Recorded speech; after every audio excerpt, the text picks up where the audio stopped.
maybe we'll just twist that back a little bit, so we can angle it a little bit. That's right. Yeah. How's that? Is that good? Okay. Can we call the meeting to order? 6 o'clock. We want to get the good side. I don't have a good side. We have, first item is public input. No one from the public is out there. You wish to make a statement, sir? Not at this time. Okay. Maybe later. Okay. Too late, now or never. We have the presentation of the auditor's report, which was concluded. Donna Yes. is here, and Gail will Yes. go to it. Okay. Thank you. Good evening. Good. So you have several things in front of you, I believe. Tonight we distributed the agenda, a 2-page agenda, as well as 2 other kind of short financial reports that we're going to cover. But I believe previously received the big audited financial statement. We're not going to cover every single page, I promise, but we are going to hit on the highlights. And let me just start out by saying that there really is just good information to share with you tonight. There really weren't any glaring problems, glaring deficiencies, and we're happy to answer questions as we go along. One board member was nice enough to provide some questions in advance, which we'll be happy to address as we go. My name is Donna Kasha. This is Gail Wilcox. Gail was the on-site auditor and conducted the audit along with one of the staff accountants that we have, staff auditors. So what we're going to talk about tonight is the year that ended, the authority's fiscal year that ended February 28th. So very recent information that we're going to share, although it is you're in a new fiscal year and eventually you'll be talking about a budget for another fiscal year. So this is the fiscal year that's just finished. So I'm going to pretty much follow the agenda. So if you're looking at that 2-page agenda, we're going to start with the big audited financial statement. And the first thing that I'd like you to know, starting on page 1, that's our independent auditor's report, right after the table of contents. The first thing is that the audit opinion is as it's been in the past, and that's unmodified or unqualified. It means the same thing. It means that we believe the financial statements are fairly presented in accordance with generally accepted accounting principles. I see there are extra copies of the report being passed around, so if you don't have a copy, one will come down to you. So no issues there. Right after the audit opinion, starting on page 4, is the management's discussion and analysis.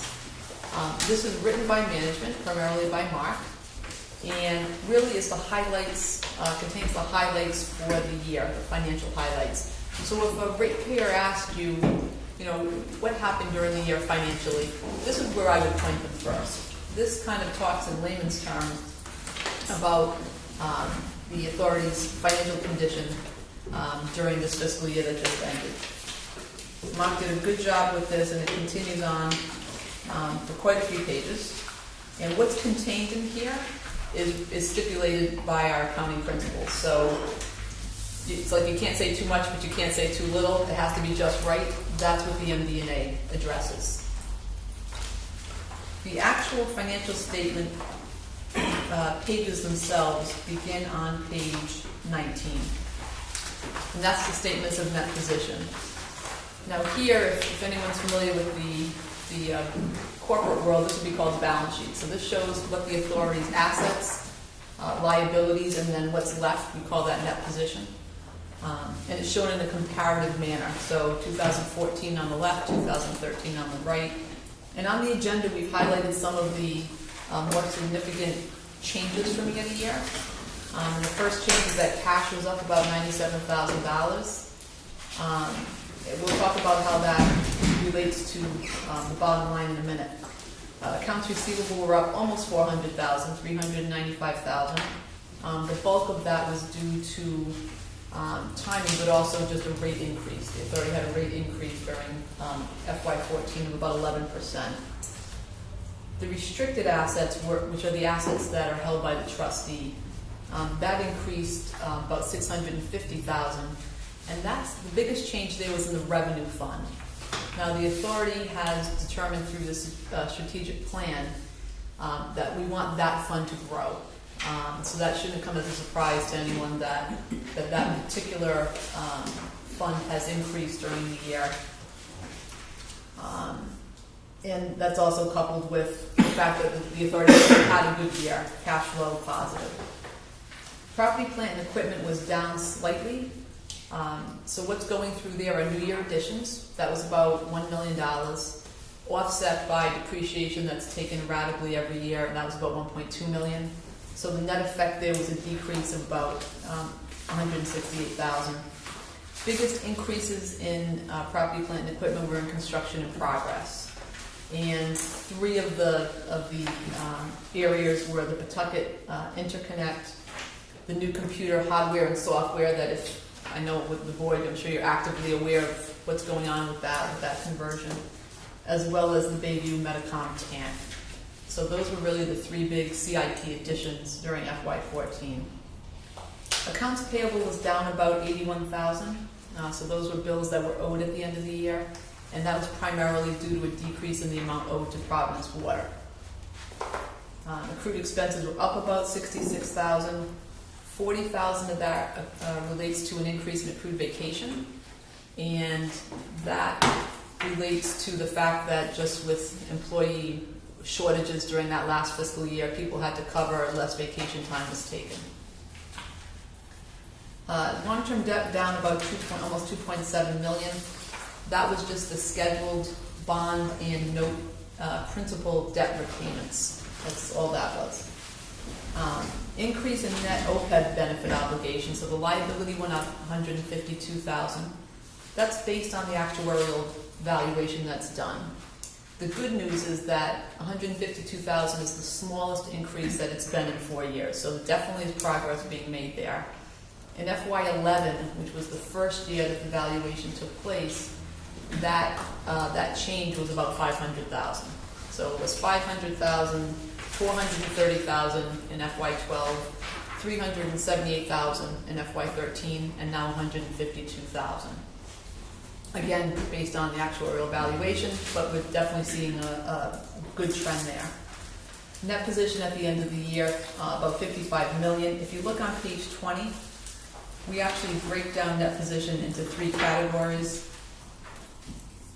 Net investment and capital assets. So all the capital assets of the authority, less debt related. That actually is $48 million of the $55 million. So of the net position you have, $48 million is in your infrastructure basically, net of debt. And then we have an amount that's restricted for capital and debt. Your unrestricted is actually pretty small, $237,000. Was actually a negative number in the prior fiscal year. So we're seeing improvement there as well. If you turn the page to page 21, so the statement of revenues, expenses, and changes in net position, again on a comparative basis. Here, the revenues were up about $1.2 million, basically all water sales. That's the reason for the increase. Expenses were actually down close to $600,000, $586,000 decrease in expenses, and we outlined on the agenda why. $228,000 of that was from operations, mainly due to a decrease in chemicals and labor, everything associated with when the authority was really producing its own water. Now, of course, this is really the last year. I think we're going to see a big change. It's really been reduced to a very, very small number now. The Shad pipeline design fees. I need to see my board member, Mr. Palmieri, who had the question on this.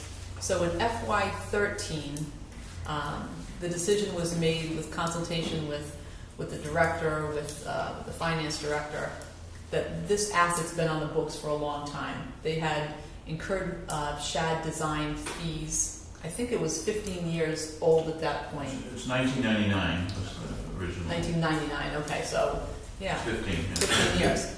And the decision was made that these design fees are now obsolete. We're not going to use them. We accumulated these costs and we capitalized them, but we're not going to use them. So the decision was made in FY13. We're going to write these fees off. So in the 13 column, under operating expenses, you can see operations, non-recurring Shad pipeline write-off for design fees. We tried to be very specific last year as to what this is. It is an operating expense, but we wanted to separate it out. So obviously next year we won't see this caption appear in the financial statements. So that was $241,000 that was written off last year. That's obviously helped the fact that operating expenses are down this year compared to last year. Engineering and administrative expenses were down about $104,000.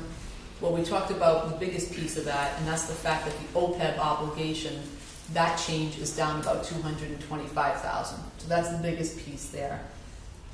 With the addition of a new IT position on staff, the computer consulting fees are down about $57,000. And salaries were up about $179,000 to offset that. There was an IT specialist position, a project engineer position, and just a reclass in the way that some of the management salaries are now in this line item versus in the engineering line item. So that makes up the change in salaries. Depreciation was down about $13,000. That's just a function of as assets get older, they're no longer being depreciated.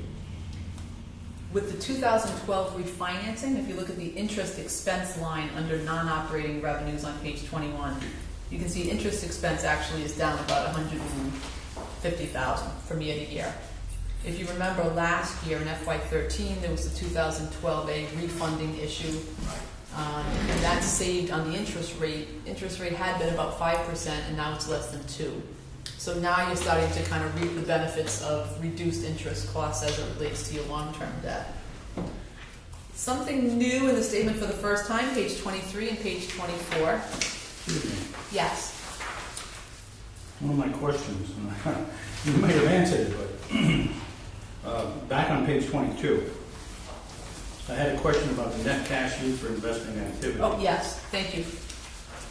Was it a loss or was it a cost?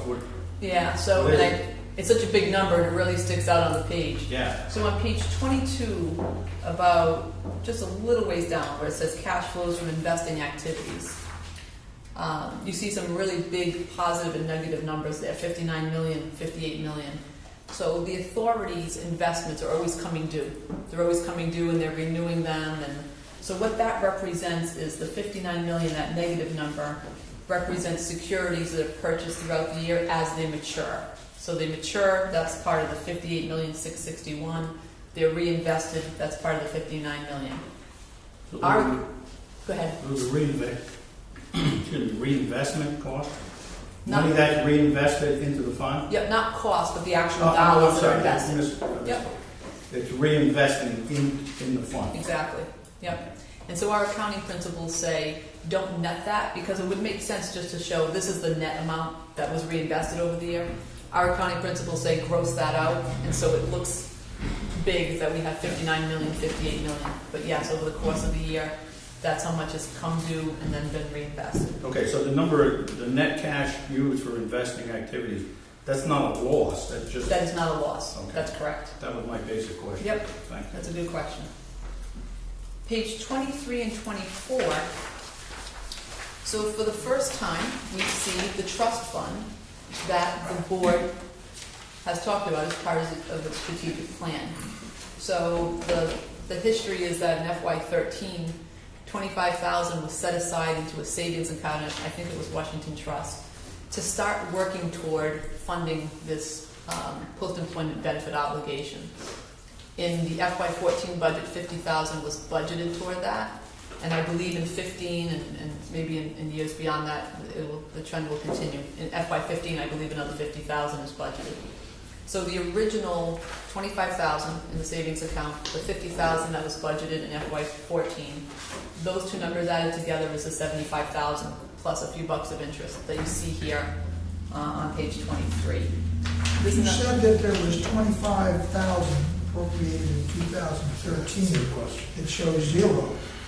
Should that have showed 25? The trust fund wasn't legally created until FY14. That's a good question. Okay. Yeah. Wasn't legally created, when did the interest start accruing? $3 interest doesn't represent a lot of time. The money was transferred very close to the end of the fiscal year. Midweek before the end of the year. Fair question. I'll answer that. Well, I was figuring if it was 25,000. Interest rates are bad, but 3 months, I know, it's painful. I Yeah. can tell you can do better than that. And obviously, as this grows, I'm sure that there'll be consideration as to maybe investing it differently, but, so, for the first time, the authority has created this legal separate trust. These assets are now restricted for that purpose. And in time, I think what you're gonna see is, and I think what we're already seeing is in different ways that you're addressing this net OPEB obligation, is that there's been improvement. And when we get to the back of the report, we'll see that. So we're gonna show this now every year going forward. Any new contributions you make, if you turn to page 24, you can see the employer contribution is for $75,000, and then the $3 of investment income. Hopefully that's a bigger number next year. And nothing was paid from the trust. I think the intention is just for it to grow. So no deductions. No deductions there. The footnotes start on page 25, and we're not going to look at every footnote. But let's turn to page 30. So this is when we're talking about the funds held by the trustee. And the very top line at the bottom of page 30, the very top line, revenue fund, that's where we're seeing the big increase here. And that is a conscious decision, as directed by the board, that will grow, and that's going to add to, in time, an infrastructure reserve, so that the authority doesn't have to bond every time we need to have capital done.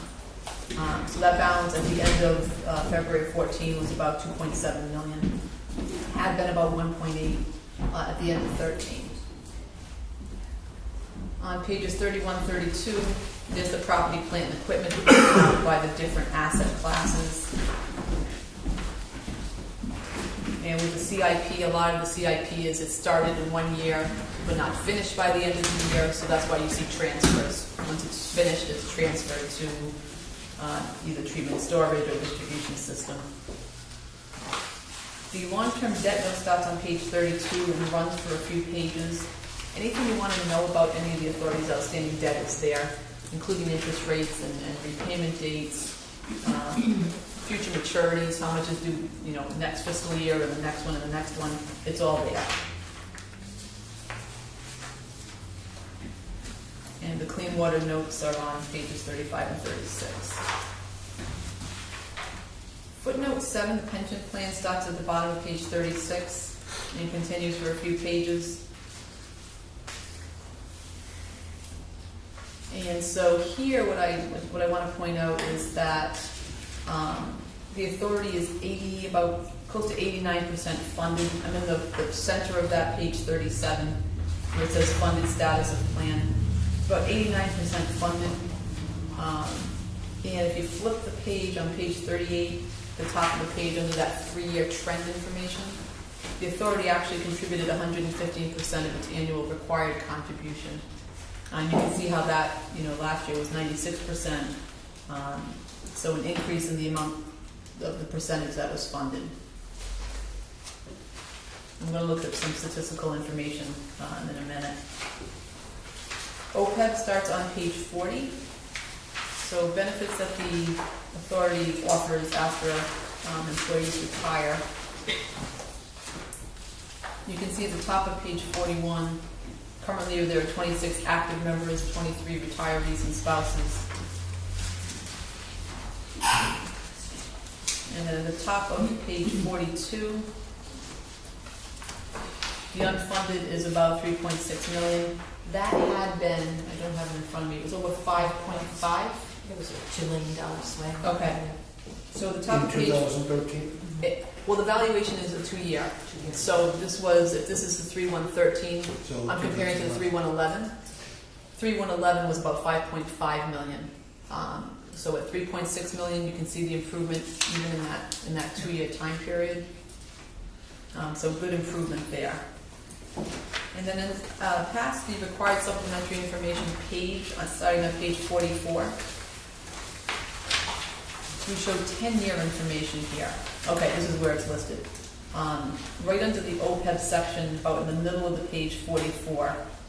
If you see that 3.636, right above that, that 5580. So that's how it's changed just in a 2-year time period. With covered payroll being basically the same. As a percentage of the covered payroll, it's gone down from 270% to 190%. So it's interesting to note that the required contribution for the pension plan and OPEB are roughly the same. They were, that may not always happen. The weird thing with this is that the pension plan is on the June 30 time period, where the OPEB is February, is the fiscal year end. But yes, strangely, coincidentally, I think, it was a very comparable number, the 336 versus the 328. Is that what you're looking at? Yes. Because you can see how wildly different they were in previous years. Yeah. And, Mr. Chairman, have we done a calculation of the amount of money that a non-Bristol County Water Authority person would need to save during his or her working lifetime in order to equal the pension and the OPEB payment that they receive from this authority? I think so. Mark, perhaps you can I, respond to that? okay. Sitting behind you, I didn't hear that well. What is the amount of money that a non-Bristol County Water Authority individual would need to save to be able to get paid at the rate that the pension and OPEB pay an employee after retirement from Bristol County Water Authority? Do you have any idea? Not off the top of my head.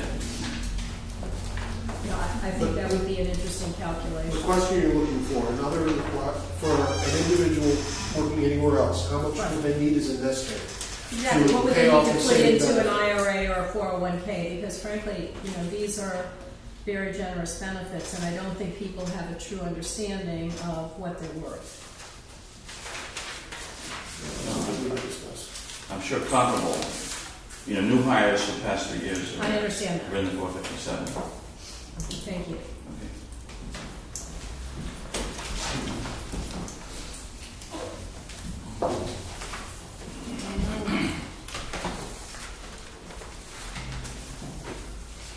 Mr. Palmieri, I know you had a couple of questions related to the pension plan, the funds held by the trust, and the legal fees. The finance director has said that he would cover those in his report. But if you have any specific questions, a lot of that was just detail. Mark said he was gonna cover those, so. Okay. Yes. I have a question. On the pension plan on 45, Mm-hmm. it has an assumption of projected salary increases of 1%. Well, Mr. Palmieri had that same question. That's a good question. Mark, do you want to talk about that now, or do you? Well, let's talk about it now. I asked him where he got the number from. Well, it's curious since we just voted for one government, so. You shouldn't be looking at. What you got down? Pension plan, you have a 6% pre-retirement, 6% post, which I agree with completely, but you're projecting only a 1% increase for salary increases for employees? No. This isn't what I did. This is the pension actuaries report. Okay. Okay? The reason it was when I was going to get to it in my report. The reason it's 1% is it's during the pension year, which ended last year. I think we might have talked about that. But during that year that ended June 30th, 2013, the union had received no increases at all. And the non-union people got an increase, I think it was in April. So the average, the actuary looked at the average of that year of how much the increases were, and they were just about 1% on an average. The effective. The same effect we'll have this year, because the union's increase of 2.25% didn't go until this month, on the last month of the pension year. So when they look at the average salaries now, which we were going to report to the actuary, because our pension year ends June 30th, but the 2.25% for the union people didn't start till June 1st, so it's only 1 month of this pension year will be at 2.25%. And then the increases of the non-union took place in March, which was two something, I forget off the top of my head. Would you be able to just put that into a single page report for us? Just so I mean, they look at the average I give them. Right, but I think just so we can all follow that, So this is basically, reference what- sequences. So 20 people basically, the union people, had a 0 increase. Management might have had a 3 that came late in the year. So the average when it was all added together, it was actually less than 1. No, I understand for this one, but for the coming year. So in other words, what I'm looking at is the 1% reflects the past, ongoing 1%. If you look at the valuation date right about there, 7/1/12. That's all, yeah. So that's the first day of the pension year. So that's the bracket they're looking at. But something that we have to be aware of is that our numbers going to increase, therefore our liability exposure is going to increase. Right. It probably might be a little more than 1 this year or something. And then ongoing, it's going to And be. then ongoing depends what happens down the road with union negotiations and.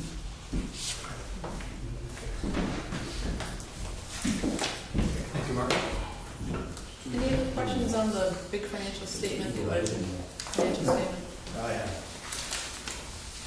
I have a question. Oh, I'm sorry, yes.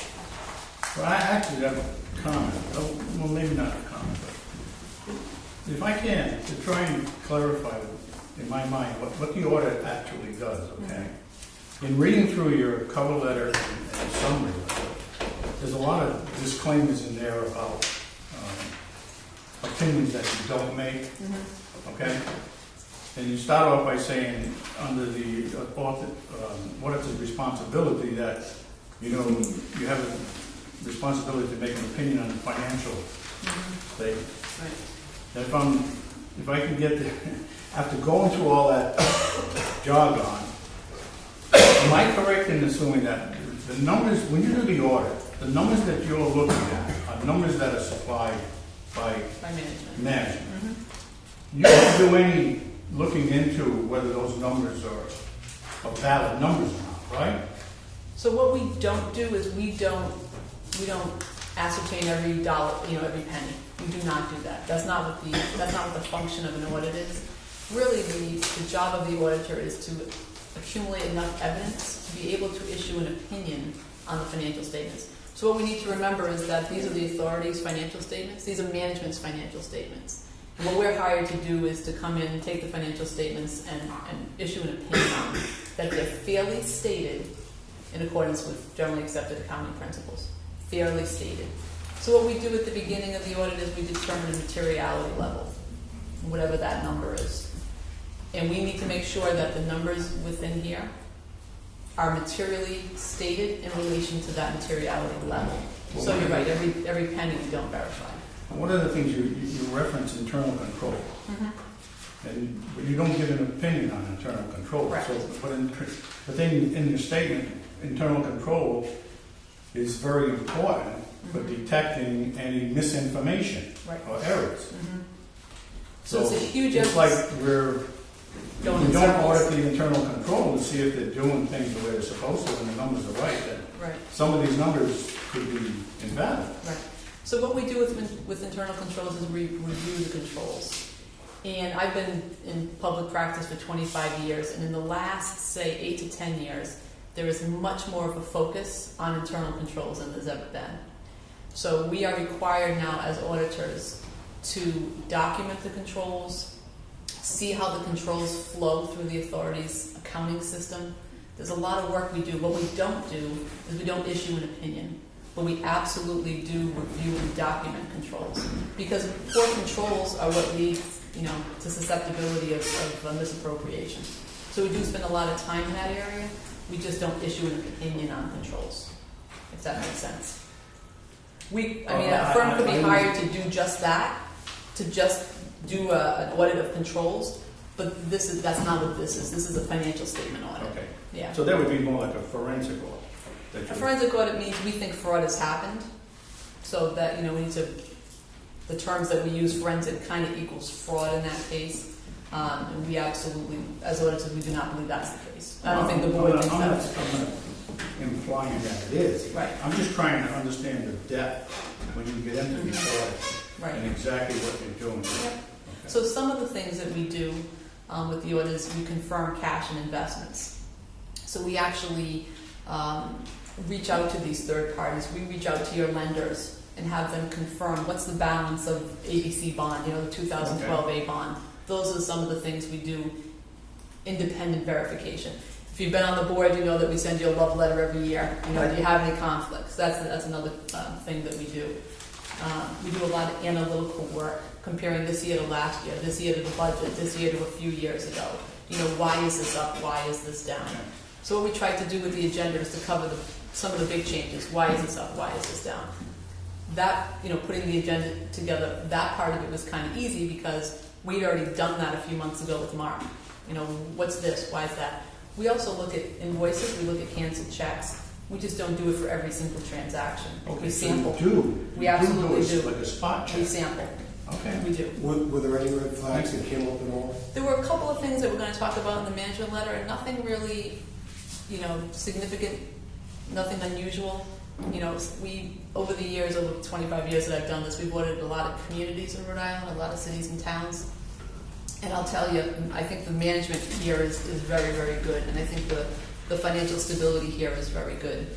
We've seen a lot of bad things over the years, and really, that's not the case here at all. So a couple of really suggestions for improvements that we're going to talk about in a few minutes, but nothing out of the ordinary at all. Thank you. Sure. So the next communication is this one. It's on our letterhead, and it says communication with those charged with governance. And that's the people sitting at this table, charged with governance.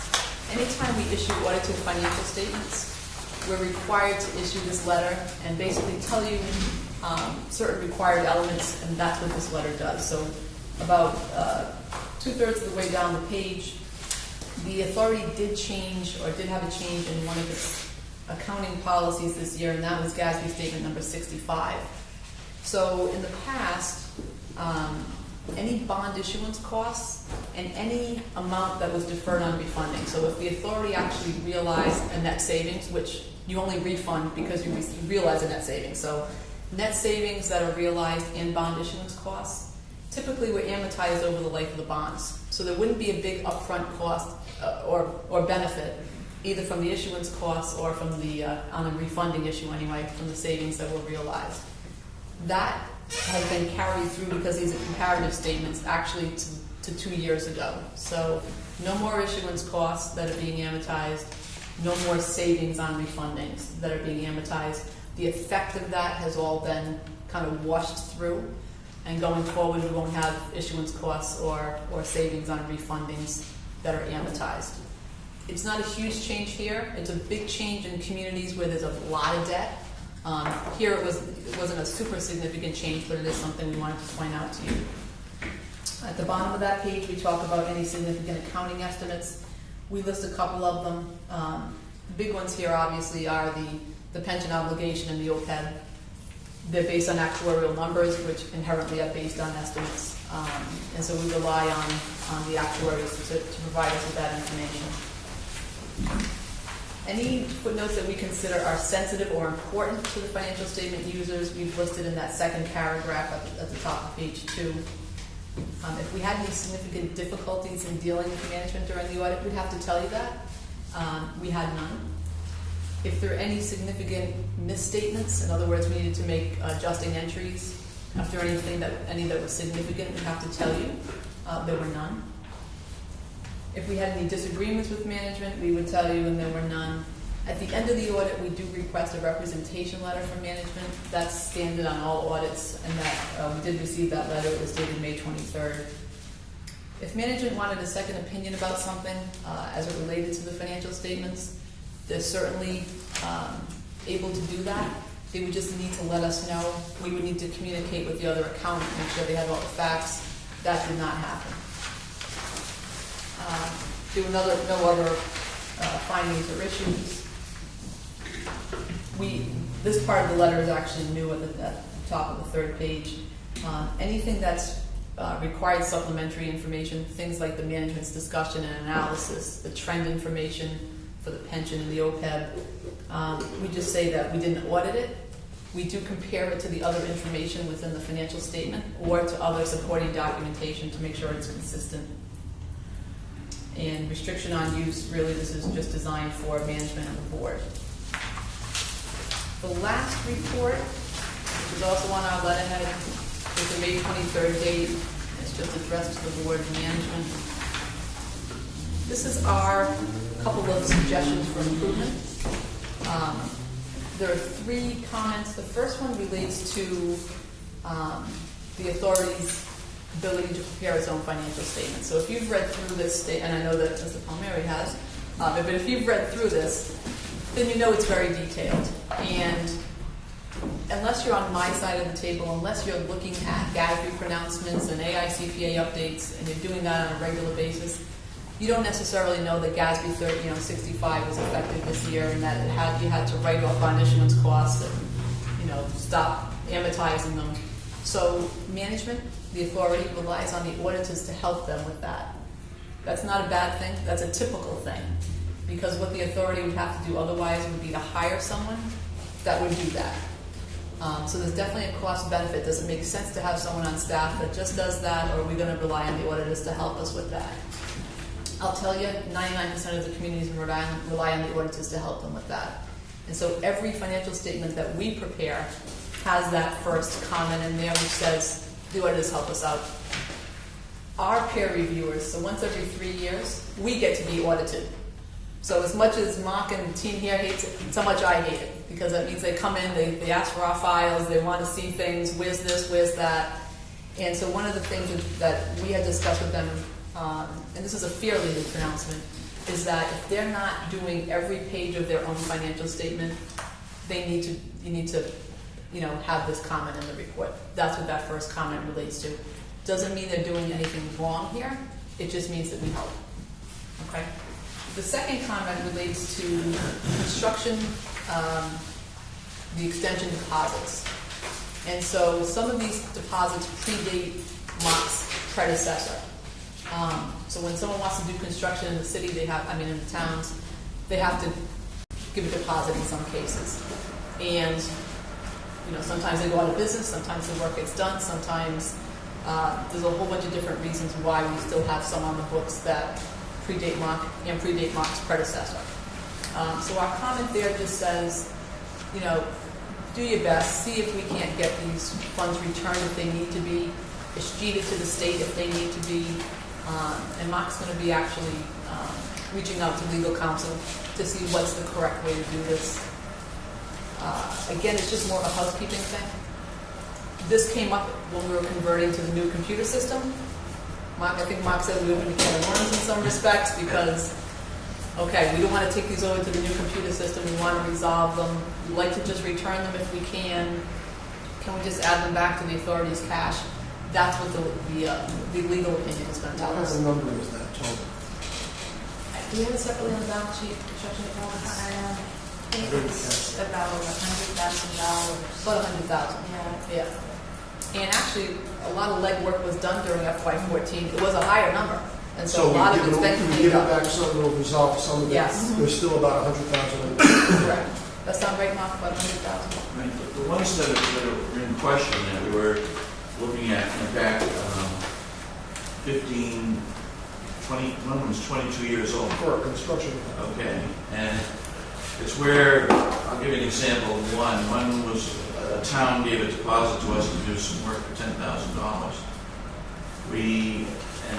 This is just what I've been covered in the last few weeks. Sue Andre, who was I call her our historian about these issues, was not available when the auditors were in. And since that time, we've gone back and looked at some of these.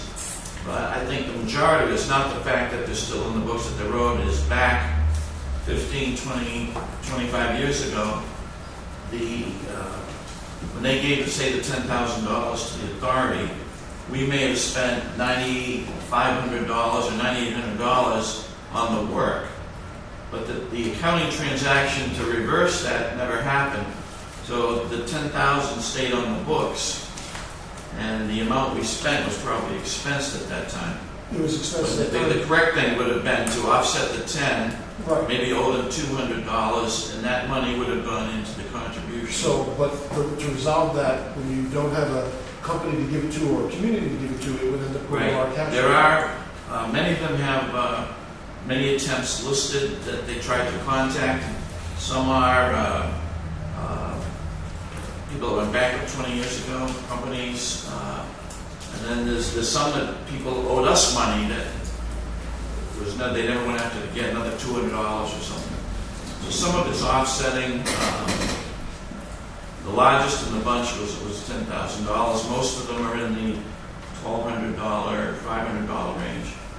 But I think it was just a period where there was an accounting breakdown that the expenses against those deposits were never applied, and hence that deposit remained on the books. So I think we've agreed that we didn't do anything with those dollars last year, that this coming year we'll go through and try to do our own audit internally to clean them up. Either send it back to where it belongs or put it And- into the correct account. Yeah, we'll look at the materiality of what it is, and whether because usually we give any unclaimed money, we always post to the state every year from customer deposits, but the developer deposits were Where we would have expensed it and just not moved it over. right. So it may, if we make the correction, some of that money may end up in contribution if we can show during this year. And that's, I think probably 80% of that will go away when we go through it.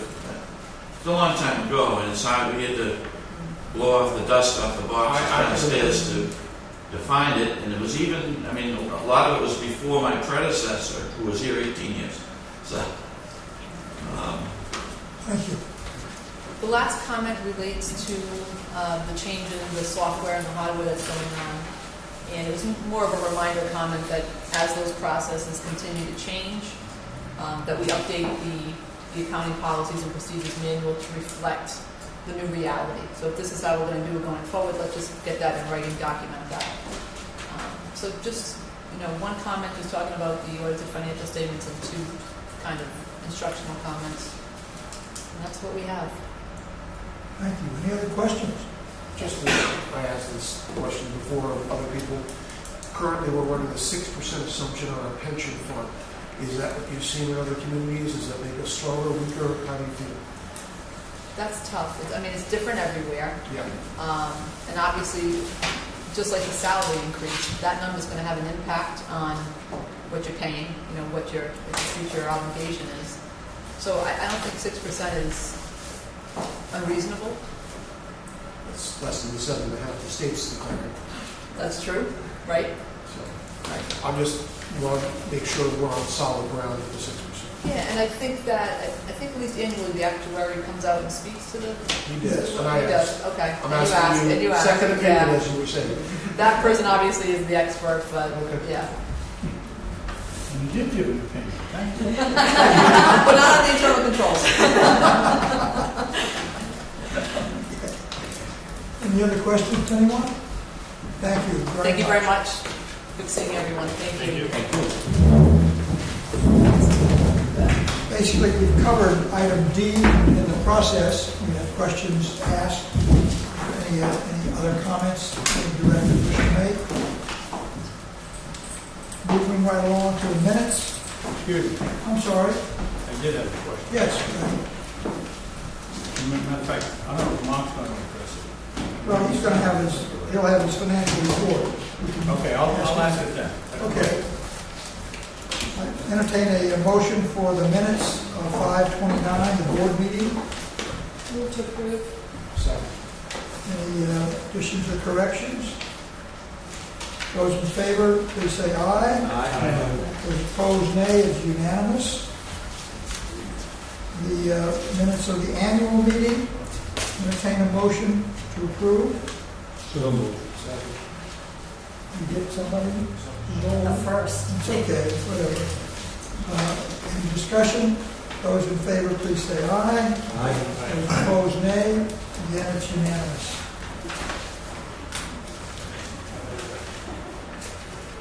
Executive Director's report. Okay, just a couple of comments. Water production, just wanted to mention the fact that in Mark's report, we're actually seeing a decrease in consumption. But just as a reminder that that's for the previous 3 months, which we did see a pretty dramatic decrease in the end of the fiscal year, December, January, and February. We ended up with an increase in consumption coming in March, April, and May. So we'll start seeing a little bit of a turnaround. Bonds, we did get 3 responses to our RFP for private bonds. All 3 very competitive. We're just in the process of starting to review those, and hopefully we should hit something for the board for the next meeting to discuss on those. But, looking very well. What about the CAs? We- The health department. We narrowed it down just to the Maple Street project. Maple Ave.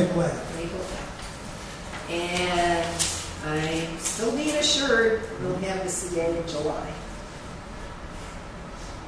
Are we still using, I know what you mentioned, the bond consultant and financial advisor. Are we still using First Southwest as a financial advisor? Yes, it was going to be after this set of bonds, we were going to go out for another RFP for both bond consultant and financial advisor. The reason I ask is because you may know that First Southwest is being sued by the state. But then again, the high state hired by the state. That's the state of Rhode Island. We get them on the first of July. How long will it take the project to be completed? Actually, we're looking to complete that project by November. Maple Street. Maple Ave. I have a Maple Street near me, so it's automatic. Tim, I have a question. Any projection time-wise when we would go out for bid on the bond council consultant? When might it be? Most likely this fall or early next year. So we'll be doing this set of bonds. We'll probably close around September or so. So we wouldn't be doing another set for at least another year.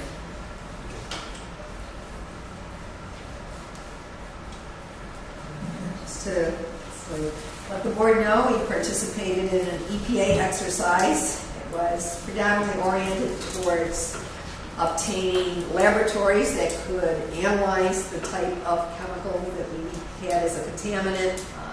Working with the laboratories, they were provided with samples to analyze to see how well they were able to operate, what happened when they went through a few incidences where perhaps the laboratories were impacted with power outages, where we may have had issues in our system, and how we handled them together. Actually, it was a very successful exercise. Took a lot of time on our part, a little more than we expected, but we also learned a number of things. There's an excellent EPA database that's accessible for water utilities that we had no knowledge of. And the fact that the state really needs, especially for smaller systems, to help coordinate a lot of these issues, especially with communication with laboratories, chemical contaminants, and so on and so forth. So that's something we're going to be working on with Rhode Island Water Works Association and the Department of Health. So it was in the end, it was a very good learning exercise. Does the EPA, are they going to issue a report on the result of that and recommendations of how to improve or something of that nature? We did ask them for a press release, for one thing, to say, what it was about and the participants and how it worked out. And they will, in the long run, work out for future projects what will needs for improvements in the exercises and so on, and for the different factors involved. There's an EPA website that utilities and the laboratories had access to that we had a lot of difficulty with. And I think a number of other laboratories did as well, so that's something that definitely needs improvement. But they don't issue like a final report on the results, and what were good, what was good, what was bad. Well, we have to, I believe they will. We all have to fill out reports and submit them into them, and they're going to compile that and produce a final report. Okay. Takes them about 2 to 3 years after they get all the data, before they get all the approvals to be able to publish something. And I do want to mention, we were the only utility that participated in Rhode Island, and actually only 3, I think, in all of New England that participated in the exercise. And Department of Health Laboratory participated as well, and we had a very good working relationship with them, which was good in this type of exercise, to go through a issue and be able to actually work with the people that you might actually have to work with in the future. I'm just curious, how did it come about that you participate? Did they send out a press release or? They sent out notices to, I guess, all the water systems Yeah. if they would be interested in participating. And I've done a few of these before, and they're always worthwhile. You always learn something. It sounds interesting.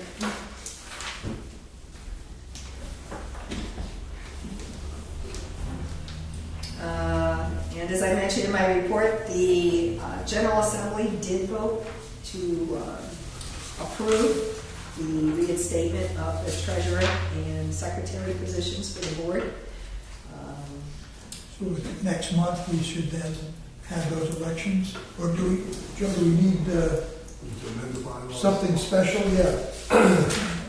So put that on the agenda for next month, whatever the necessary language is, and then we can have the elections or to take care of those further requirements.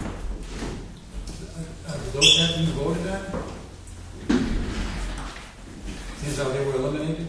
No, they've been reinstated. It has to be reinstated. Right, but, So we have to change our bylaws to conform with the change in the state. right, but what I'm getting at, when the changes were made on the number of votes and the vice chairman went from being appointed to voted, Right. and there was nothing for secretary and treasurer because they were done away with. Right, so now they're going to be reinstated. All right, so And I guess what's at issue is, are they appointed or are they elected, and if so, by how many votes? all right, Joe, that's something that you can. Yeah, well, I'm looking at it, but I'll Okay. figure it out.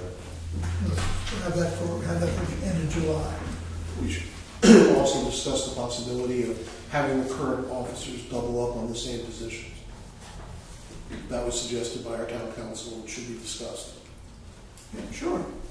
Say that again, Joe? The president and the chair and the vice chair could also be the secretary and the treasurer, rather than create additional positions. That would still solve the situation of what we need for bonding and not increase, I mean, half the board would be officers. Right. So it is a little ridiculous. I know, but, just saying, in due diligence to what town council that I work with, they were concerned and it should be discussed. Trihalomethane. Just as an update, we did manage to pass our second quarter, just very closely. We don't anticipate passing the next quarter with that high numbers that we received in January, which we contested with the laboratory. As you recall, our numbers were more than double what they should have been, and there was no physical possibility they could have been that high. And actually, we took a similar sample, the same sample Providence Water did at the same location on the same day, and ours was considerably higher. The laboratory or the Department of Health did not agree to throw out those numbers. Laboratory QA/QC data did not have any major issues. So we were allowed to average them with our second set of samples we took that were in the normal range. The only problem is because the first set was taken as the official set, we had to double the amount that was used in the averaging. In other words, we had to take the first set of samples twice and then average it with the second set of samples. So it still gave us a very high number. And we do quarterly averages over 4 quarters, so it means all the subsequent samples are going to be abnormally high. Which means that we are likely to have one of these conditions where we have to send this stuff out to the public, alarm them over a circumstance which was really not of our doing, and just cause a problem. Is there no place we can go beyond the Department of Health to straighten this mess out? That this is a train wreck coming, and all it's going to do is add to distrust, add to the problems with the public, for no good reason at all. Did we appeal to the Department of Health in writing? Yes, we did. I also spoke with the EPA, and they worked out the resolution with the Department of Health. The fact that we could average the two numbers. They said the way the law is written, it's very, very tight and does not allow for them to disqualify samples. Something wrong with the So law. unfortunately, next quarter, I'm sure we're going to exceed the average, and we're going to send a notification to all of our customers that we have exceeded the average for trihalomethates. Well, I suggest that Even though we will careful- also add.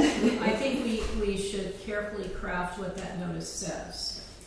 Part of it is required language. I But understand I that. think we can add, Yes. at least, that I would we- suggest at the beginning that Definitely. you have objected to the Department of Health, and because of the law, they are not able to give you relief, but you are confident the water is healthy, and then get into the legal yada yada. And is there any way to be proactive and do it, initiate it first? Or is that shooting ourselves in the foot?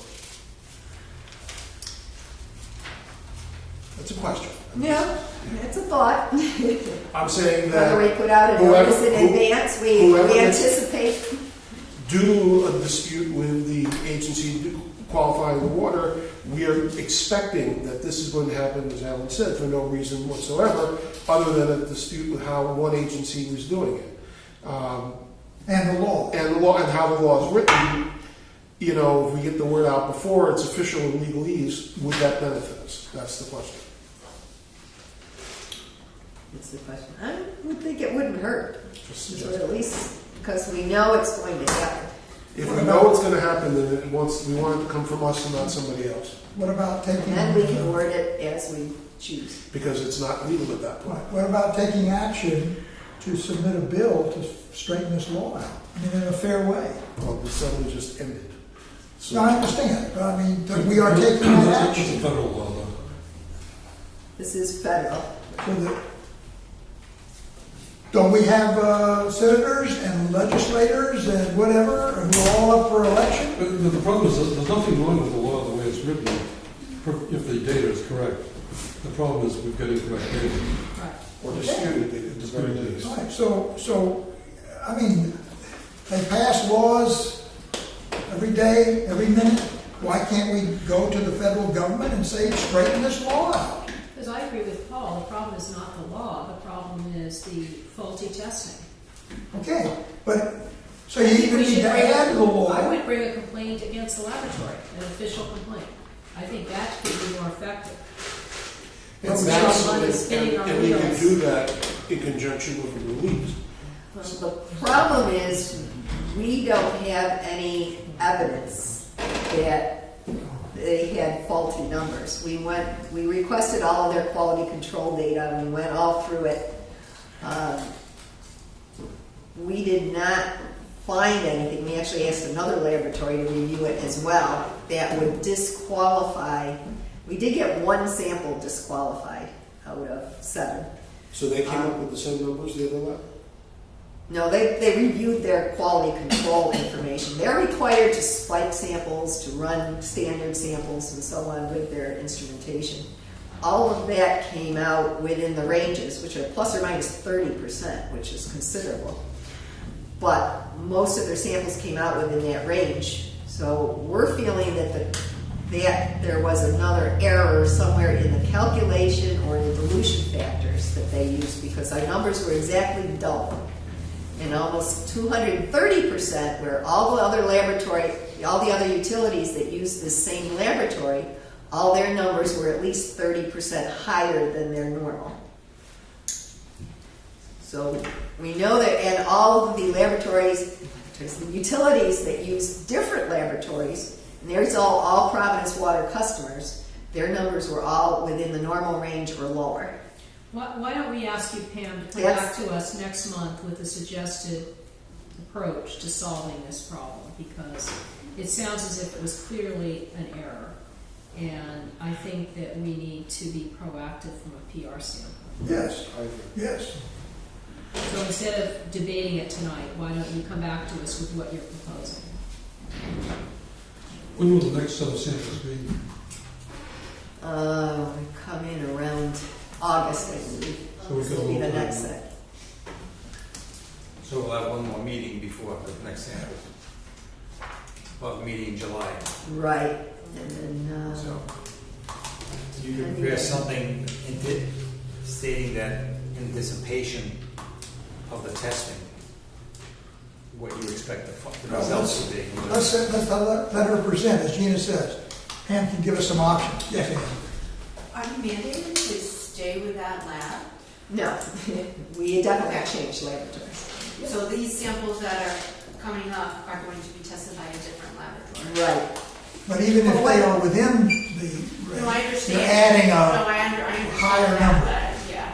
And what happens, we know the samples are, well, we're coming up to our highest period because the warmer temperatures and chlorine added to the water create higher levels of trihalomethanes. Yeah. Okay. It's all Sue's fault. She should have stayed at the health department. No call there, huh? I don't, even if I was there, I wouldn't have been able to change the law.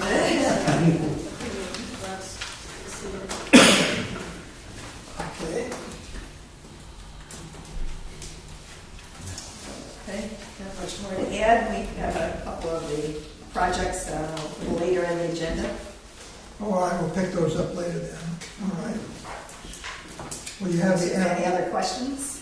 Yeah, it seems to me the most consequential issue is the one we haven't talked about, and that is that we lost our support in the General Assembly for the water pipeline, and the Warren Town Council appears not to be supporting it, and the East Providence Town Council appears not to be supporting it. That's number L. This was later on the agenda, It's in your report, which is why I brought it up now. but nope, we can discuss that now.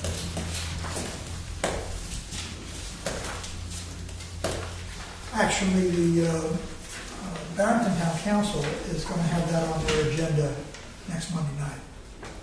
So we're going to be discussing that as well. I have to say, if the reports that I read in the newspaper were accurate, I'm very concerned. For months, Representative Gallison said he's been asking BCWA Executive Director Pam Marchand and others what would happen if East Providence does not ultimately agree to help Bristol County put off the bonds. Warren officials have been asking the same questions and getting few answers. That was my problem with the whole thing, Representative Gallison said. I don't know why I could never get an answer. Ask We Pam. gave answers. Yes, they did. We gave answers. Written answers. Well, it appears that, you know, he took the liberty of throwing you under the bus. And I mean, I'm taking it serious because it happened to me personally or professionally, but it's happened to you. And Gallison has made these allegations in the press, and they're quotes. And there's been And no statement no denied. statements, and so either he's telling the truth, and he asked for information, didn't receive it, or he did ask and you didn't give it to him. And because of that, he says in his statement that he actively pursued taking the funding from the budget. So what is it? Here he's throwing me under the bus. He's acted personally and professionally by saying he asked you for the information, you didn't give it to him, and I don't know why. You can never get an answer. Ask him. So I'm going to ask you. Seriously. I did respond to Mr. Gallison in 2 letters. Can you produce those letters? Certainly. To specific questions that he had. Yes, I did. And I specifically asked him if he had any further questions to please give me a call. And I'd did. be happy to respond to anything he had further interest in, And did. and he did not.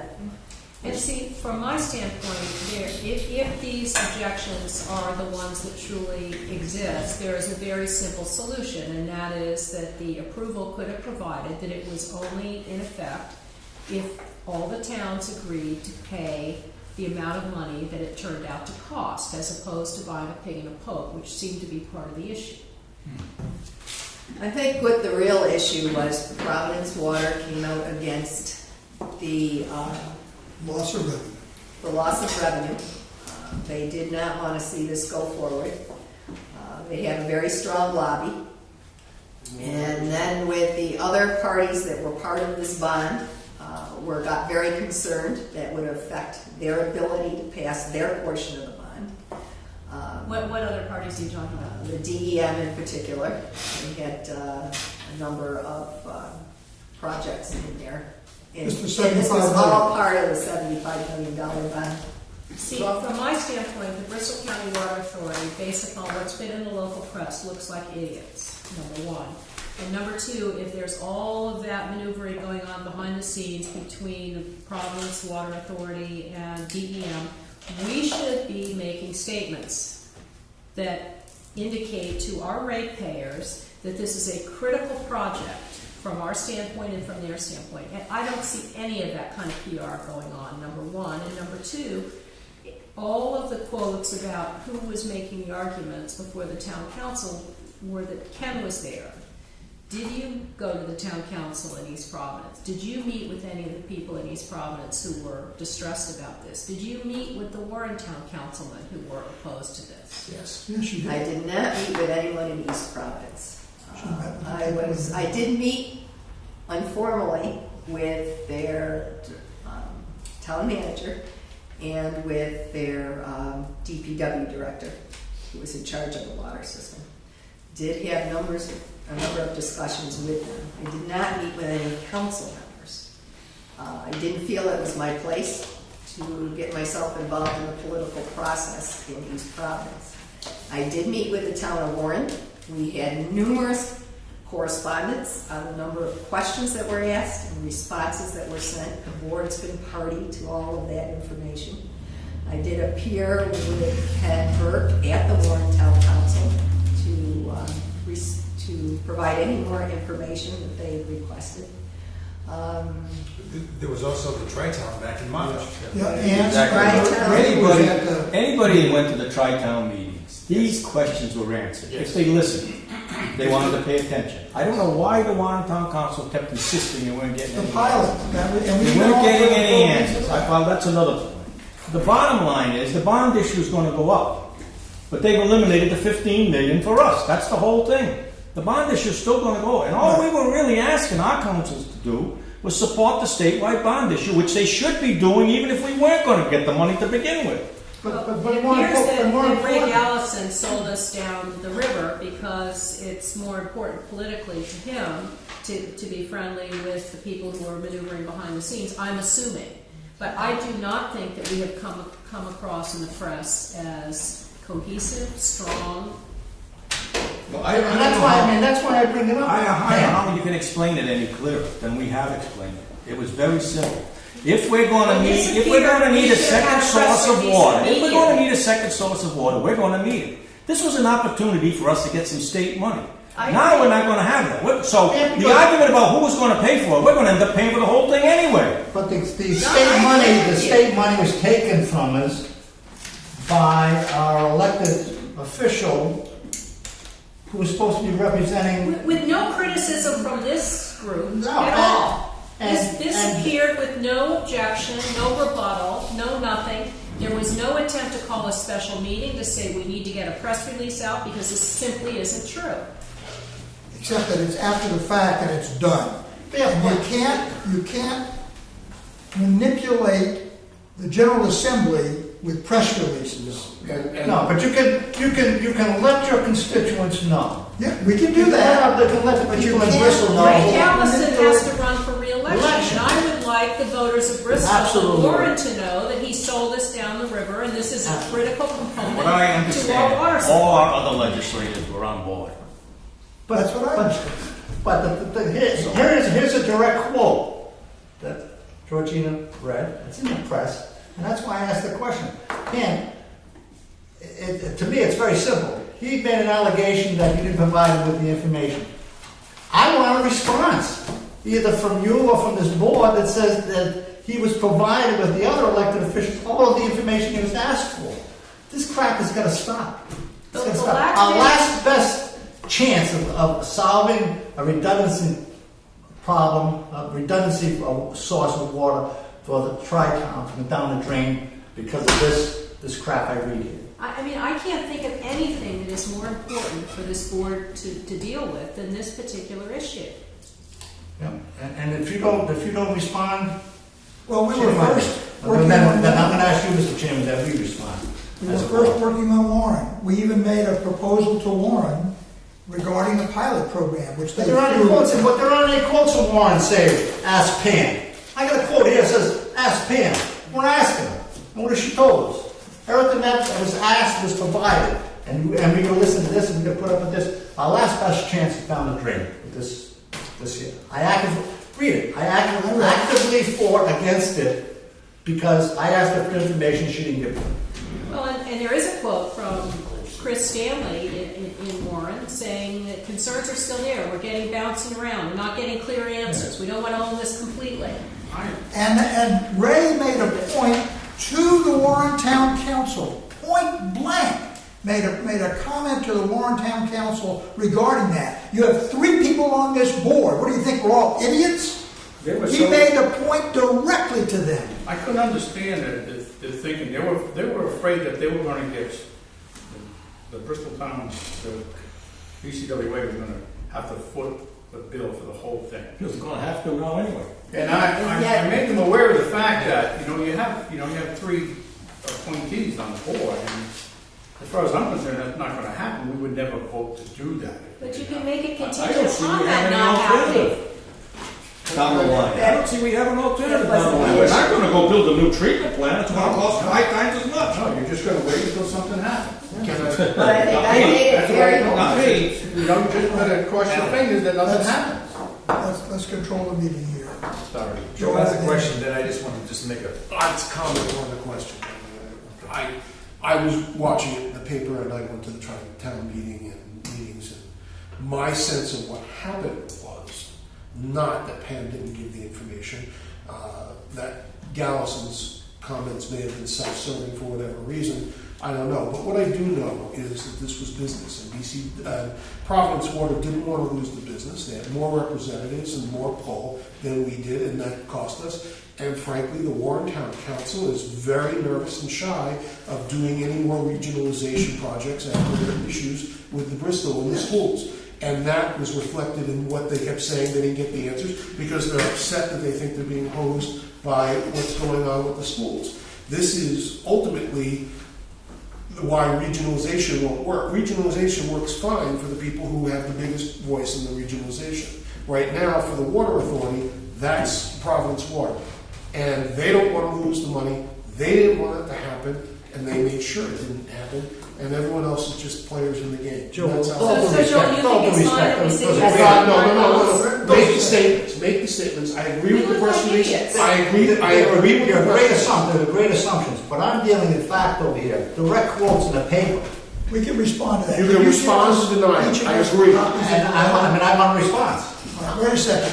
Bill has a comment, Well, and then what I was thinking is that we have a board meeting coming up on July 9th.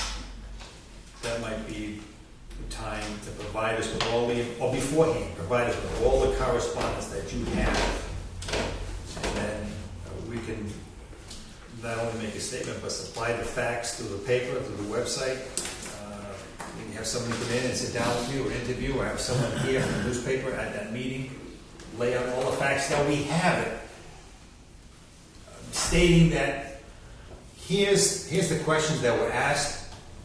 That's Representative Gallison. Here's the answers provided. Here's additional information. I do remember a think, an email that was forwarded, where there was a comment made, I think by him, saying that they were looking for a way to cut money from the budget. Yes, And that doesn't jive. that's right. I think what he was trying to say was because of East Providence, and just to comment what you said in Warren, they were waiting for something in writing from East Providence Town Council. They never got it. Yeah. But that doesn't That jive, was- because this is not in the budget. This is a referendum. I understand that. It's separate from the But that budget. email It has to would be be- voted on by the That election. email would be worth having. But they I were remember looking. reading that. See, if you Agreed, want they were to looking to cut. play this game the way Ray Gallison is playing the game, you will invite him to our next meeting Sure. to explain why he refused to support this, leaving his constituents without a secondary source of water, and you will put out a press release saying he's been invited to explain it.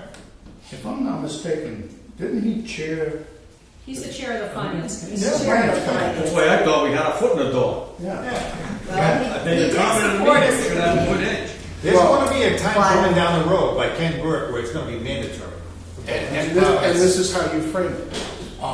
If Representative Gallison felt that it was important that we not get this money, and we're going to have to do it anyway, everybody in Bristol County water is going to have an increase because we didn't get this money because Mr. Gallison thought it was It's going to be important. called the that we get- Gallison The increase of Gallison- X thousand dollars. Exactly. You need to fight fire with fire, and sitting sucking your thumbs on June, whatever today is, 25th, when this came out the 13th, and you said it was inaccurate, it's just simply stupid. But you got to let the blame back at it.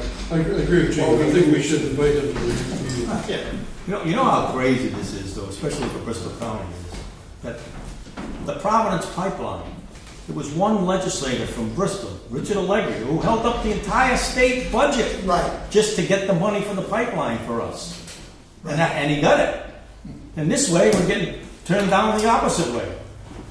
Well, my concern, Dan, again, like I said, the guy threw you under the bus, so I want some clarity. Well, Pam, can you send the letters? On who's, Copies of the on letters to us? who's saying what is true and not true? And then let's invite Allison to come to our next meeting. And I think you need to have a press release ready to go at that meeting, and it needs to be a no-holds-barred press release. Well, I did talk to our PR person, and he recommended very strongly against doing something like that. Well, He thought we need to set up our position, why we need the money, what's the repercussions of losing this at this You didn't point. have that ahead of time? I thought that was the point you were making throughout this campaign. Was I wrong? No, she made the point. We made the point. So why is the PR person saying you need to put that together if you too already late have done What that? the PR person is saying is, Don't attack don't them. shoot somebody because they're going to shoot back. That's what the PR Exactly. Yeah. You can't be intimidated by that. And that's the other side of the point, and we have to decide which of us And to you know what? take. This is the route we want to go. We have, and we need to understand the ramifications if we go this route, and I agree, but we need to air out every aspect of it. I agree, I think- I We need to agree, be but we prepared. need to know that you're taking on the head of the finance committee, and that is. I mean, come on. Can we, If he was going to impact us, it would have been this session. We can talk about the appropriations that the legislature gives to his charity that employs his wife full-time and pays him half-time. Because if we're going to fight this war, we need to fight it with ammunition. should we throw the ball back in the court of the legislature, our legislature? And Too late. propose to them, then how can we go about to secure money to get an alternate source? What do we have to do to get their backing? And if he comes back and says, well, we need more information, then let them say exactly what they We have need. the backing of all the other legislators. And This that's- guy just pulled it out of the budget before it got to that. We know why it was done. So it's, Let's fight this with facts. I think it's obvious that this board feels our ratepayers got let down. Sure. Yes. And we ought to make, we Our ought to make that ratepayers are public. We ought to impacted. make that public. They're impacted. Does anybody think that if this made it to the November ballot, that the Warren Town Council wouldn't have voted for it? No. They subsequently said that we should go ahead with this project. That's the amazing thing. Well, that was the Instead of $4 email. that was the $4 million connection, right, that he's proud of. I understand, yeah. Should we approach it by trying to go and get a separate bill to do this, aside from having that total $75 They've adjourned. Well, I know. Try it next year. It's Try it next gonna be year. difficult, just to go Bristol County and say we want Can this. we put this on the agenda for the 9th? Yeah, we're gonna have this, we're gonna invite. I'm telling you, a Dallas lot of to people on come the other side of the tonight. state don't even know that we exist except for the 4th of July parade. That's it. Moreover, they think we exist to support them. So I have one other question here. When this happened, you talked to the PR person that we employ, and the advice was to prepare some facts, which, based upon what you said, you had already prepared. And what else was the advice? Essentially, produce a white paper from the board, and we'll do it as a letter to the editor, because this is probably be difficult to get it published, because the sensational information has already been out there. There probably isn't going to be a likelihood that there would be a follow-up. So I have two But we need reactions. to do it as a letter to the editor. Did you tell this person that you had prepared all the facts? Yes, So it was just a matter of taking the facts and putting it into white paper? right. Okay, so I have two reactions. Number one, I'm not confident that we're getting good PR advice. Number two, I'm disappointed that you had the conversation with the PR person, but didn't feel that it rose to the level of urgency to consult with the board about what to do. Because this kind of untruthfulness in a newspaper needs to be countered immediately, not a month later. On your first point, that would be the advice I think that most PR firms would give. So I don't think that a different PR person would give us any different advice than that. On the second, I think you're right. I think you're absolutely right on the second point. Well, we're gonna meet on the 9th, and so we're gonna get the letters immediately. We will have the information in our own hands. We can make calls.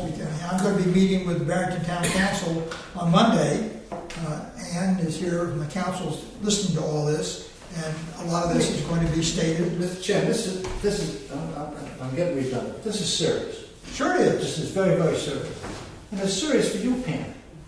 Very serious, because if there's any truth to the allegations that he's making, that he asked and you didn't give it, then you're going to be accountable to the board.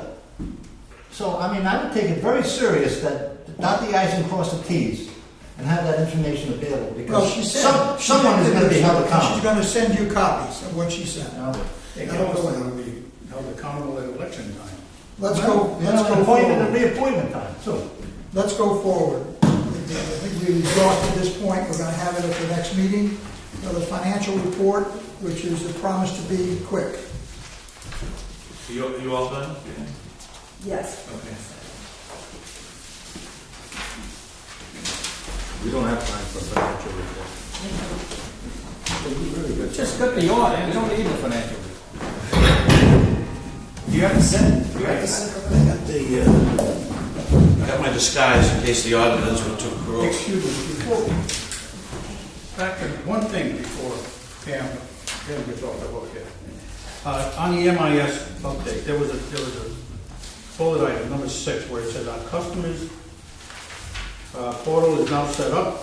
This will allow our customers to not only pay bills online, but to access all their account details. I had a question on how will the public be made aware of this? Yeah, the portal is still a way off yet. I think until that's set up and working. As far as advertising, our new bills that are being printed as spaces for updates, information. The back of the bill can be printed with information about that type of thing. So it'll be, I'm going to say the first bills running off the new system will be in August. So you're primarily going to let them know. But they'll be on their bills. The process. Once it's set up. Okay. I don't think we're going to do a special mailing on that. It's going to be done right away. No, he has created it. I think the report says he's created this software-wise. It's not yet implemented. Right. The portal is part of the software Yeah. that we're working on, but it'll give them that ability to look up themselves how much their bills for the past year were, or how many gallons they used, or that type of thing. Well, as you said, it's now set up. and the customers will be able to pay their bill. Once the software goes live, and it's going to be, actually it's due in August, is our go Right. They'll be live. able to pay by credit card, ACH through a check. All right, I was just wondering how they were going to notify that.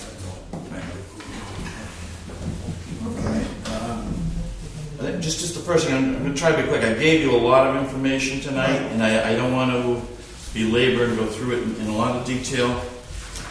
But there's one more question I think Ray had asked. The legal fees, he asked a breakdown. It's actually the last page of my report. I saw that. Okay, and that was in all my monthly reports last year. I had that breakdown in the category. The funds held by trustee. This was question 4. Are all the funds held by the same trustee? And if so, who? Our bond resolution is required that we use U.S. Bank in Boston for all of our trust accounts, reserves, and whatever, and they monitor that. Basically, I can't do anything. They look at our budget, make sure that I'm only taking out money that are within what my budget is. U.S. Bank holds all the reserve funds They hold all the reserve funds. and the operating funds? Let me define what those funds are. There's debt service reserve fund. Each bond that we have that's open, they're required to maintain a balance of 10% of the principal. So if you looked at the trust statement in my financial report, it lists all the bonds, what those balances are. Our principal balance on each of those is about 10 times that balance that they're showing. I don't need all I was wondering is, with putting all our eggs in one basket, basically. No, we're required to do that. For the item Even- bonded. Even the refunding money through Washington Trust, that refunding bond, U.S. Bank holds all the funds on that. But I think they don't let it be scattered around because they have to protect the whole But they hold that in an shebang. escrow account, that's not at risk if a bank fails, it's not like an investment account. I understand that, but I was just wondering if it was all in one location, and it seemed like there is one trustee. That was my question. I do, if anybody wants it, I met with Joel, and I do have a cash flow thing of where our cash goes in the authority.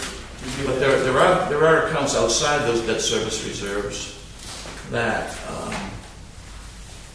I'll just take 2 minutes on it. All of our money that comes into the authority goes into what we call a lockbox account with Bank of America. Okay? I monitor that very closely. I call every day, get my balance. Every time I hit $100,000, I transfer that money to U.S. Bank into the revenue fund. That bills during the month.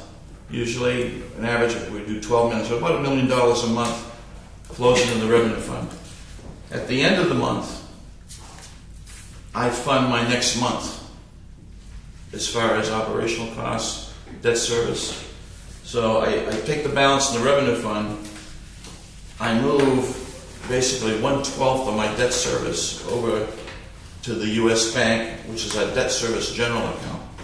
So it's about $270,000 a month goes there. I take my budget and I figure what I'm going to need for the next month for operational expenses, and I transfer from the revenue fund to our O&M account. Again, that's held by them. Okay? So the two things at the end of the month, enough for debt service goes into another pocket. The amount I need for operations goes into another account called the O&M account. Okay? Every payroll, whatever payroll is, I send a request to transfer from the O&M account to our checking account. So you're just moving it from one pocket to another. Well, Same you're mandated to do I this. understand. It's not... You provided that to us once before. Right, Forward funds. right. But, from that, on Thursdays, I do whatever the payables are for that week. I transfer that amount. And then the whole process starts over again. So they monitor, they have our capital budget, they have our operation budget, they know how much I can take out of that account, and they watch that pretty closely. The auditors go through that, to be no stone unturned. They write to them, they want updates, confirmations on all of our accounts, so that's basically where those three very active accounts, where the debt service accounts stay kind of where they are. We also have an O&M reserve account, which if something happened drastic where our revenue was cut off, we have 1/6 of our budget in that. We have $1.3 million in that would fund us for a couple of months. Should something happen, we can still pay our bills. It would have to be pretty dramatic for that. Pipeline break. Yeah, or an earthquake or something that, no one is, everybody lost, there's no revenue coming in, and we would need to regroup, restructure, and that, so, you wrote what are some of the larger expenses from the fund. Everything we spend comes through those funds. So that's okay. A quick tutorial on that. Thank you. This is a pack. I met briefly with Joel, gave him an update last week, kind of how everything works here. Thank you. And just to give him a heads up, and he was, I tried to give something, there's been some questions about what things people wanted, but I'm just going to go through it quickly. And one of the first things, someone said they wanted to see the chart of accounts when it was done. Pages 2 through 6 show a comparison. The left side is the accounts in our old system, which you can kind of see they're all over the place. No real organization. Moved over to what it is in our new system. Okay? The new system should be easy to read. Everything, you can look at something, you kind of know what it is. And there are different color schemes there that tell me certain things. The yellow tells me what would be downloaded from our new billing system into my system, into the financial system, which would be the CUSI information in that left column. And then he says elements. Our elements management program that we're working on would provide information down into the general ledger as far as things like inventory, things that adjust in some of the fixed assets or work in progress, that type of thing. One of the things that the auditors mentioned, bond issue costs, that kind of came at an 11th hour shocker when we were doing the work, that all of a sudden they said all my immunizations and that I've been hitting every year, basically we got to write off the whole thing. And they went back and did that. That was part of what question 1 was, that they didn't anticipate me to know it, and actually one of them didn't know it either, but the other. So it's the world of AICPA and GAAP and is one that, like she said, requires constant monitoring. So some of those balances are going to change.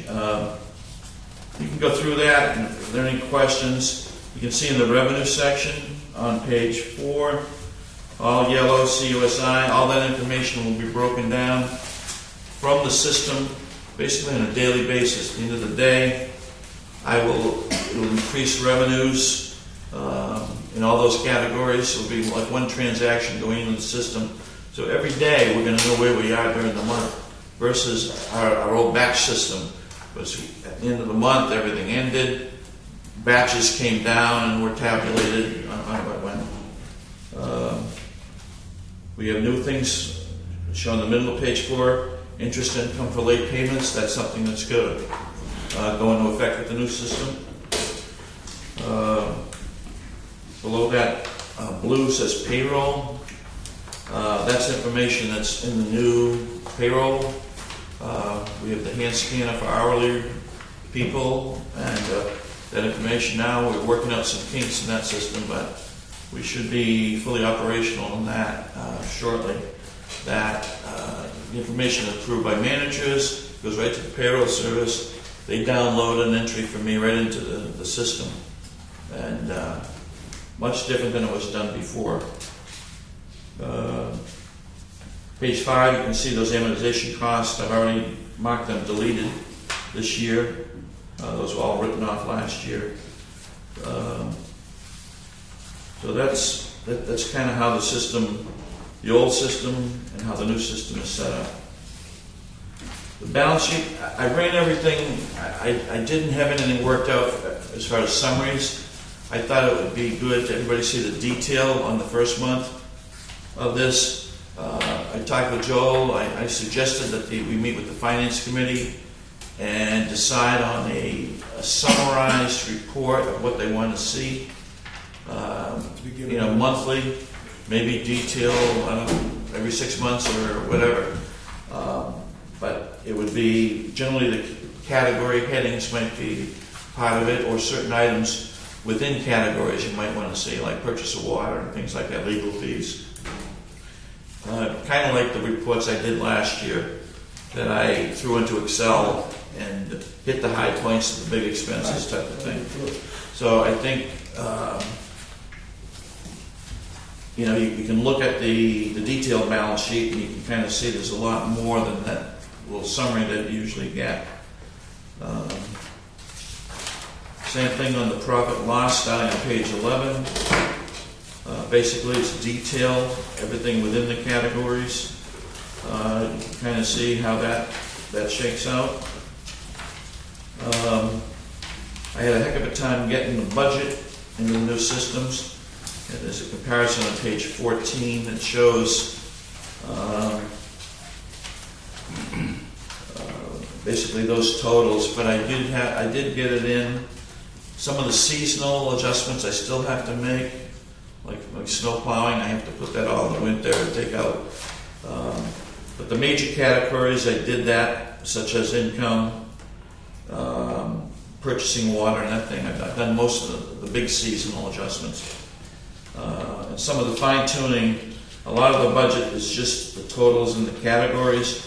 And then I'm going to move those into some of the smaller categories that are significant. So you're still working on this? Still a work in process. This if you is read just a snapshot. my cover letter on that, and give you an idea of the amount of thing. Page 18 is a proof of my budget.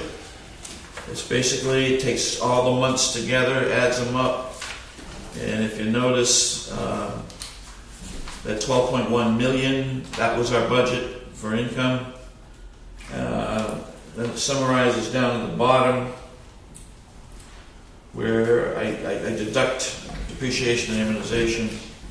That might be moving to the other category, so I don't have to keep doing that, but it brought me right down to the what our budget is. So I'm still moving those numbers around to find a fit for it.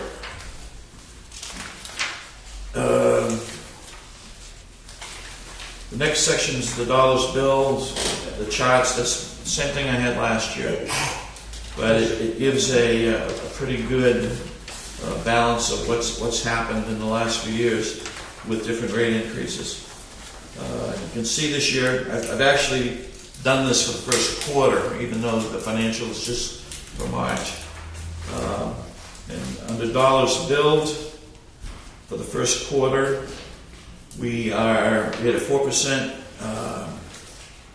rolling increase that went in March 1st. And so far, that quarter, our dollars billed are only up 1.66. Okay?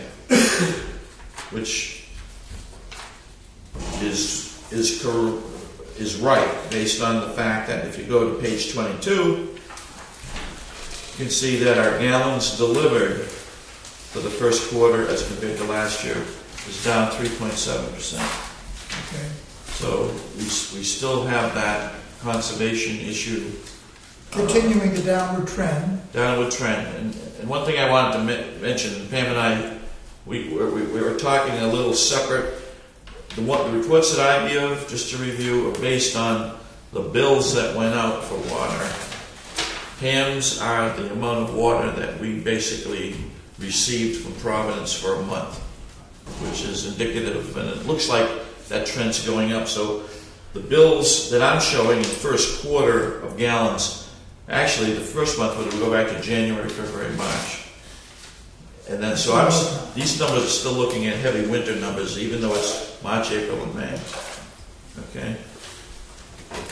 I'm gonna move right along here. Mr. Chairman, I make a motion to accept the financial report as presented. I'm not done yet, please. I have one question on page 24. Sure. Debt service, 1.27. Page 22? Page 24. 24? My question is, wasn't that higher than that? Didn't we have a better number than that previously? 3.3? The 1.27 now. The debt service ratio. The minimum is Oh. 1.25. Okay, that's just for the month of March. Okay. All right, if you read right below it, assumes 1/12. That's strictly for a month that's not really a good month for us. We have a motion on the floor, moved and seconded to accept the treasurer's, the finance officer's report. Those in favor? Aye. Those opposed? Thank you. Working process, it keeps going, looks good. I think that most people on the board, just my sense, will be most interested once it's all working. And then you'll be able to show us after a month or two of the process moving along. And then the board may want to tweak. Right now, you're telling us about your tweaks, which some of us find hard to follow.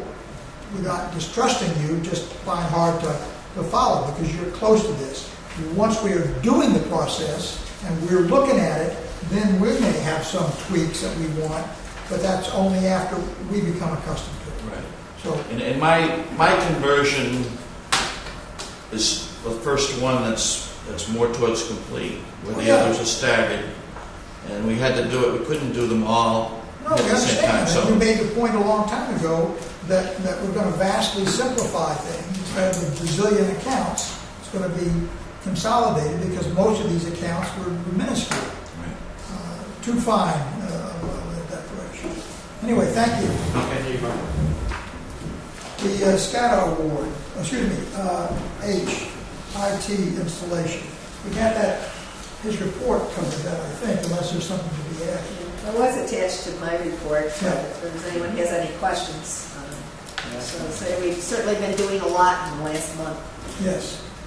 getting the system. I have to say the customer service group is working diligently. They're now operating two systems together, so they're putting numbers in both the old system and the new system to make sure everything is comparable.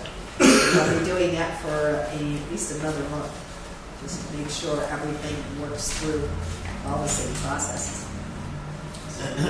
Put in a lot of time in training, and they're putting in some extra time getting all the work done. I understand. The SCADA. The SCADA system, this is our instrumentation system for viewing what's happening out in the system. It's also a control system. We have a very basic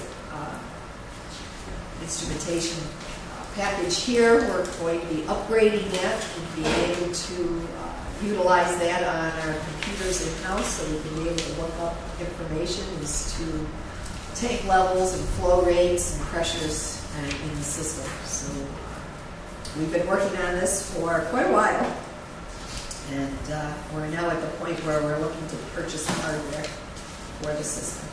We did have two bids. Both of them had some irregularities, both mathematical, so we asked both to clarify their bids. And in doing so, it was resolved that Harbor Controls is the low bidder, and asked that they be awarded the bid in the amount of $79,818. Do we have a motion? Second. All a second. Gina, discussion? Just one, have you worked with Harbor Controls before? Yes, we have.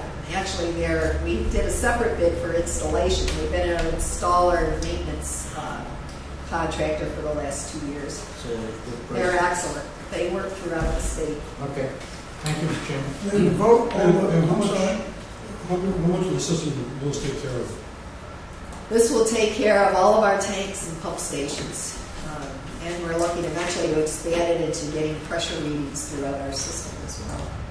But it'll, especially our central location is the Nyack Road Pump Station, because it's the, essentially the control for Providence water supply throughout the system. Pam, where is it monitored? And where will the information be monitored? A lot of the information will go back through Nyack Road, and it'll come here to our instrumentation here, but then it'll actually be able to be downloaded onto our computer system as well. So we'll be able to read through it, what's happening with the system on software. So you can read it in more than one location. Yes. Ready to vote? All those in favor of the motion, please raise your hand. It's unanimous.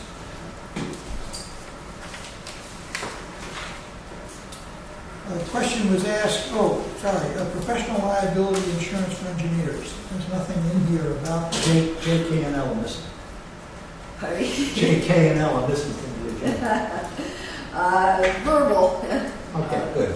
discussion. It's like, actually, Sue brought this up as she began signing some of our documents, stamping them as a professional engineer, if she was covered by insurance. I had always assumed that our officer's liability insurance would have covered that, but it doesn't. We checked with our insurance company. We would have to buy an additional policy. The problem is the additional policy is about $5,000 just for the insurance coverage. So we asked Joe, is this really necessary? Could the board vote to defend either Sue or I as signing documents if we were ever sued? So in an instance where for something we did in a design document that someone brought suit against us, would the board agree to cover that, or do we need the insurance? I've also put a request into the state, which I have yet to receive a response, is if we need to sign and stamp the documents. Municipalities do not need to provide signed documents if they're developed in-house. We're not a municipality, we're a quasi-public agency, so that area of the law is very vague, so I've asked for their opinion on that as well. Is this equivalent to bonding the employee? It's not equivalent to that. No, I think, I was talking to Sue about this again before tonight's meeting. I think we should wait to hear back from the state, because we were talking about the fact that, for instance, Tucker Water Supply Board does a lot of their own design in-house, but they don't stamp the plans, because usually what happens is if you hire an outside engineer, they give you stamped plans. If anything is wrong, you can sue the engineer. If we have our own in-house engineer preparing the plans that we're using, then I was having a hard time even conceiving of the way somebody would sue us for those plans if they're for our own use. So if we don't have to provide stamped plans, I don't think it's a problem, because the suit would be against the Bristol County Water Authority, not suing the employee. So why don't we wait to get that answer All right, back? so we put this on let's continue this to the next agenda. Okay? Just one point on that. And what insurance company are we dealing with? And Mark checked it out. This is through our broker, and he checked through quite a few. Because ASCE offers insurance for people like that. I didn't think there was anywhere near that expensive. Really? I think he was looking through standard insurance companies. So I could always check on that too. The problem is it's very difficult. I went out to, we sent out to about 20 different companies. I think there were two. Lloyd's of London was one that responded. They just throw out a number. Most of the companies that they defend on professional services, like that would be their job, okay, doing it for other companies. And the liability, they're talking about buildings with big elevators, tall buildings, things where there's a design flaw that could have hurt somebody or something that would, you know. Because I used to have that 20 years ago probably, but it was nowhere near this kind of. Right. Well, let's talk about it at the next agenda, the next meeting. We'll have some feedback perhaps. We have more information by then. All right. Availability of the annual report on the website. Is that going up yet? I haven't It is on the website. It is on the website. Okay, we really started a discussion about L, except that we really only talked about taking out the 15 million from the bond issue. This, since it's been defeated, the next steps, which we've all defined, is the $4 million interconnect between BCWA and the East Providence pump station to be able to the transmission. Yeah, Pam, I think, mentioned in the report, wait until after the election. Okay. Am I right? Yes, that would be my I think that's feelings on it anyway. So, I mean, What's, we have plenty of time at this point, but that's where we are. We're just going to hold fast for the moment, let things settle out. Progress reports, we discussed these briefly, but some of this was in Pam's report. Baba Squash Road is more than 50% completed. They will be putting the first section next week. It will go live. They had to, it's already, the first half's been completed down to the hydrant on Papa Squash, and they pressure tested it, and now they're chlorinating and going to test it for bacteria next week.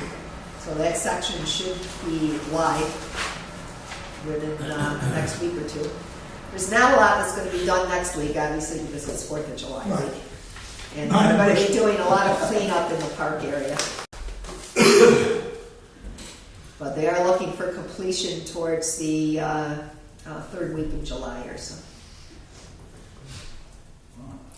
Very good. Pam, can I answer a question? The people that are doing there's an engineering firm that is monitoring and inspecting the contract. We hired, don't you remember we hired Yes, there? I understand that. My question is, do they have any liability, responsibility if something happens in the future and we found that due to their, say, lack of good inspection, did something happen? Are they like bonded that they would be They have to have responsible? insurance. Yes. Yeah, okay. That's part of our, when we send out an RFP, or for a quote, that's part of what we require. Right. That they have insurance. Good, thanks. Maple Avenue project was delayed because of the golf tournament. The golf tournament. So actually that started, and they're late lighting us by being at this time. Okay. And we talked about that by July, you said you'll have the certificates of approval. Yes. And could you make a mention on that? I was troubled again. Something that Gina said last month about the agency and why they don't issue those certificates of approval in a timely fashion. Particularly since we have a project waiting for it. Yes. They have only one person that reviews the plans. He pretty much controls the whole process.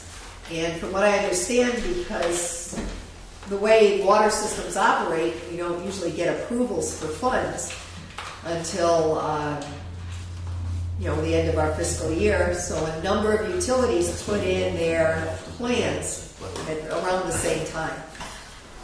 Also, we had put ours in more than 60 days ago. I was also informed that East Providence plans, once they were approved, took priority.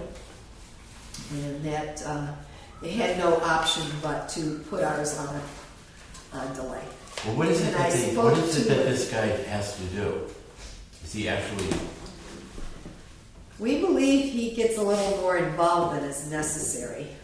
He has to review the plans and specs. In other words, he has to make sure that they conform with standard practices and that they meet all the water quality parameters that the health department would require. He also gets into electrical and mechanical and gets pretty in depth into the various portions of the plans. This is a fairly fairly simple project. Numerous ones have been done previously, but it takes an extensive length of time for review. And the classic, It's very thorough.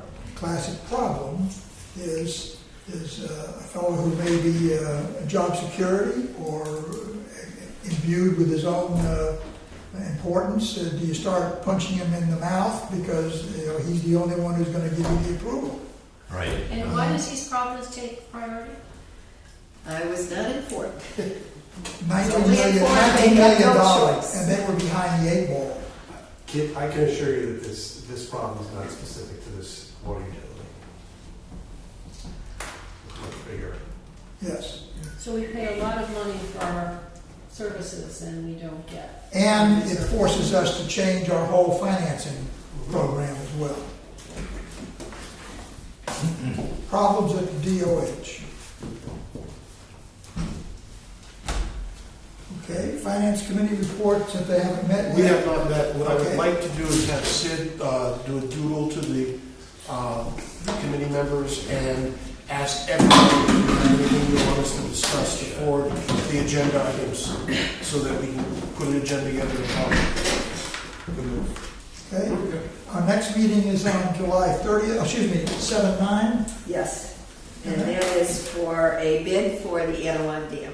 as well as the follow-up, which we From our may discussion. have, right, in the discussion. So a limited agenda on So the night. that's not going to substitute for our July meeting?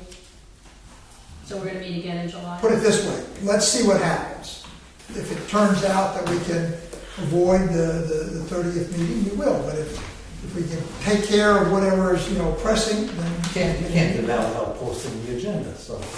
Right, I mean, we need to make that decision 48 hours ahead of time. Yes, what will be, your agenda will come out for the 9th in advance of 48 hours, okay? We'll confer, as I always do, with staff to see what goes on there. If we have other pieces that we can put on there that will then, take away the need for the 30th, meeting on the 30th, we would do so. Otherwise, that'll stand, and we'll report where we go next, the meeting. So if you prefer, we can simply say our next meeting is the 9th, and we'll deal with it after that. I mean, Well, the only question I had is, I'm assuming there's urgency to the business that we will be doing on the 9th. It Yes. would not wait until July 30th. Correct. Is that correct? That's correct. So there should be a single item agenda, in and out, quick 15 minutes, bang out. well, we have the other item that we talked about tonight. We want to get a feedback on that. So, okay, so it'll be a limited agenda. Anyway, entertain a motion to adjourn. I'm sorry, Billy. Before that, are you gonna send out an email or something to Allison? She's going to give us the letters that she has written, Okay. copies of that, Okay, but as far as the invite to him for the 9th. for the night, is that something that will go out maybe this week before we get into the No, we have holiday? to. Oh, yeah. Okay, that's what I'm getting at. Get that out pretty quick.